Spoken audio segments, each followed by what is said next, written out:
జిల్లా ఆదోని మండలం వ్యవసాయ కార్మిక సంఘం జిల్లా ఉపాధ్యక్షులు కె లింగన్న మాట్లాడుతూ కేంద్రంలో బీజేపీ ప్రభుత్వం ఉపాధి హామీ చట్టాన్ని రద్దు చేయడం వల్ల ఉపాధి కూలీలకు తీవ్రమైన నష్టం జరుగుతుందని వీబీజీ రామ్జీ పథకాన్ని రద్దు చేయాలని డిమాండ్ చేశారు.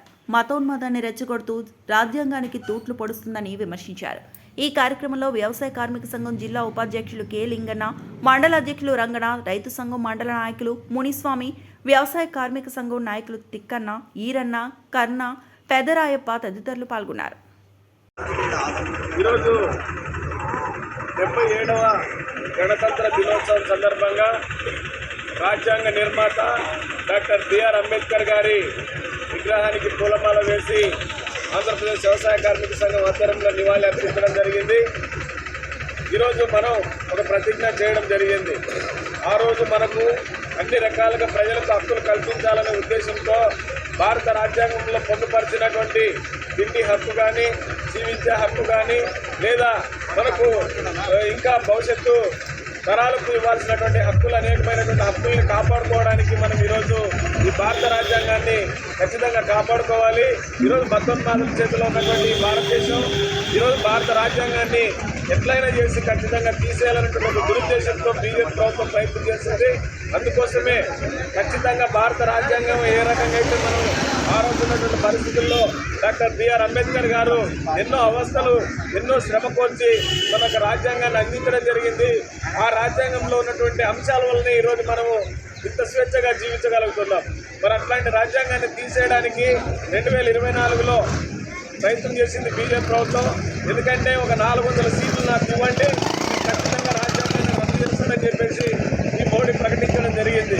కాబట్టి ఈరోజు రాజ్యాంగాన్ని కాపాడుకోవాల్సిన బాధ్యత ప్రతి పౌరుడి మీద ఉంది. ఎందుకంటే మనము రాజ్యాంగం ఉంటేనే మనం అందరూ కూడా స్వేచ్ఛగా తిరగలుగుతాం, స్వేచ్ఛగా జీవించగలుగుతాం, స్వేచ్ఛగా హక్కుల కోసం పోరాడగలుగుతాం. లేదంటే రాజ్యాంగంలో ఉన్నటువంటి కొన్ని కనుక తీసేస్తే, రాజ్యాంగాన్ని తీసేస్తే ఖచ్చితంగా మనకు అనేకమైనటువంటి ఇబ్బందులు కలిగేటువంటి అవకాశం ఉంది. అందులో భాగంగా ఈరోజు భారత రాజ్యాంగంలో ఉన్నటువంటి కొన్ని అంశాల్లో మనకు జీవించే హక్కు, పని హక్కు కల్పించినటువంటి గత ప్రభుత్వాలు ఏదైతే పోరాడి సాధించుకున్నటువంటి ఉపాధి హామీ చట్టాన్ని ఇప్పుడున్నటువంటి బీజేపీ ప్రభుత్వం దాన్ని చట్టం తీసేసి ఈరోజు ఒక పథకంగా మార్చింది.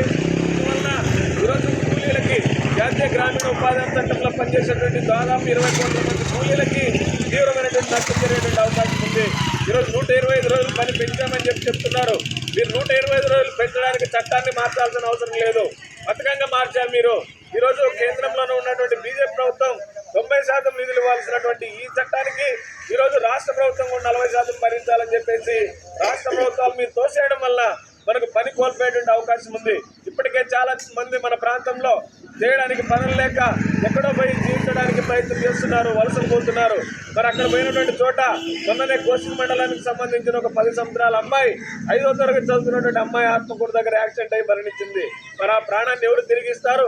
ఈరోజు ఇప్పుడున్నటువంటి ప్రభుత్వాలు మరి అట్లాంటి చట్టాన్ని తీసేయడం వల్ల ఈరోజు మనకు నష్టం జరుగుతుంది. ఈ చట్టం కాపాడుకోవడం ప్రతి ఒక్కరి బాధ్యత. అందుకోసం ఈరోజు ఈ చట్టాన్ని కాపాడుకుందామని చెప్పేసి అంబేద్కర్ విగ్రహం ముందు మనం ఈరోజు ప్రతిజ్ఞ చేయడం జరిగింది. భవిష్యత్తులో రేపు ఫిబ్రవరి 1వ తేదీన, జనవరి 30వ తేదీన అంబేద్కర్ గాంధీ వర్ధంతి సందర్భంగా గాంధీ విగ్రహానికి కూడా మనము ఈ పూలమాల వేసి ఈ ప్రతిజ్ఞ చేసేటువంటి కార్యక్రమం ఉంటుంది.